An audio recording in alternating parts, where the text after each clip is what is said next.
জামাতে ইসলামী যে দুর্নীতিমুক্ত সমাজ গড়বে তার প্রমাণ কি? তার প্রথম প্রমাণ হচ্ছে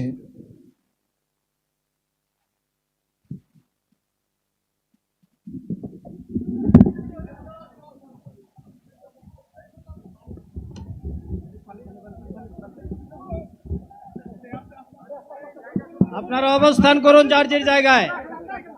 আপনাদের সবকিছু দেখার আমরা দেখতে পাচ্ছি জামায়াতে ইসলামের আমির তিনি মনে হয় অসুস্থ বোধ করছেন। তিনি বক্তৃতা দিতে দিতে পড়ে গেলেন এবং সেখানে নেতাকর্মীরা জড়ো হচ্ছেন। আমরা তার সুস্থতা কামনা করছি। দর্শক, আমরা সোহরাওয়ার্দী উদ্যানে আছি। প্রয়োজনীয় দিক নির্দেশনা দেওয়া হবে। আপনাদের উত্তেজিত উদ্বেলিত হওয়ার কোনো কারণ নেই। আমরা দেখতে পাচ্ছি তিনি আবার উঠে দাঁড়িয়েছেন। আলহামদুলিল্লাহ, শুকরান, আলহামদুলিল্লাহ কাসীরান। সম্মানিত ভাইরা, দর্শক, আমরা দেখতে পাচ্ছি জামায়াতে ইসলামের আমির ডাক্তার শফিকুর রহমান আবার উঠে দাঁড়িয়েছেন। হয়তোবা তিনি অসুস্থতা বোধ করছিলেন, সেজন্য পড়ে গিয়েছিলেন। নেতাকর্মীরা তাকে ধরে উঠিয়েছেন, আবারও তিনি বক্তব্য রাখছেন, আমরা দেখতে পাচ্ছি। আল্লাহ তাআলার শুকরিয়া আদায় করি আবার আপনাদের সামনে দাঁড়াতে পেরেছি। আমি বলেছিলাম দুর্নীতিমুক্ত বাংলাদেশ ইনশাআল্লাহ সবাইকে নিয়ে আমরা গড়ব। আমরা কথা দিচ্ছি, বাংলাদেশ জামাত ইসলামী যদি আল্লাহ তাআলার মেহেরবানি এবং সরকার জনগণের ভালোবাসা নিয়ে সরকার গঠন করে, তাহলে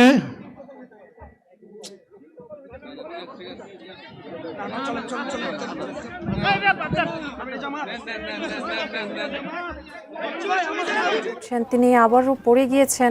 আমরা তার সুস্থতা কামনা করছি। নেতাকর্মীরা তাকে ঘিরে রয়েছেন। আপনারা নিজ নিজ জায়গায় অবস্থান করুন। আমাদের স্বেচ্ছাসেবকগণ আছেন। আমরা আছি সোহরাওয়ার্দী উদ্যানে, সেখানে জামায়াতে ইসলামের জাতীয় সমাবেশ চলছে। সেখানে বক্তব্য রাখছিলেন জামায়াতে ইসলামের আমির ডাক্তার শফিকুর রহমান। তিনি অসুস্থ বোধ করছেন, আমরা দেখতে পাচ্ছি, এবং নেতাকর্মীরা তাকে ঘিরে রয়েছেন। তার সুস্থতা কামনা করছি।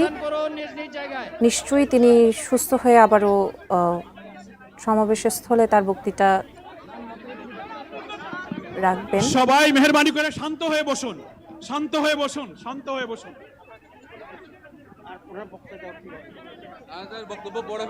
আপনারা সকলে আমিরে জামাত একটুখানি অসুস্থ হয়েছেন, গরমের কারণে হয়েছে, কিন্তু উনি বারবারই চেষ্টা করছিলেন বক্তব্য দেওয়ার জন্যে। ডাক্তাররা বলছেন ওনার আর বক্তব্য রাখা ঠিক হবে না। ওনার যে বক্তৃতা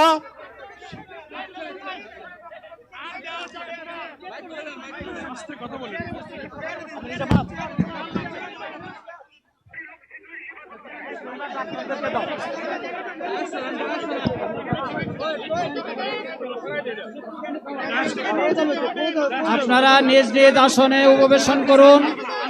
সংগঠনের দায়িত্বশীলগণ প্রয়োজনীয় দিক নির্দেশনা দিবেন। আপনাদেরকে নিজ নিজ জায়গায় অবস্থান করার জন্য অনুরোধ করা হচ্ছে। দেন না এখানে।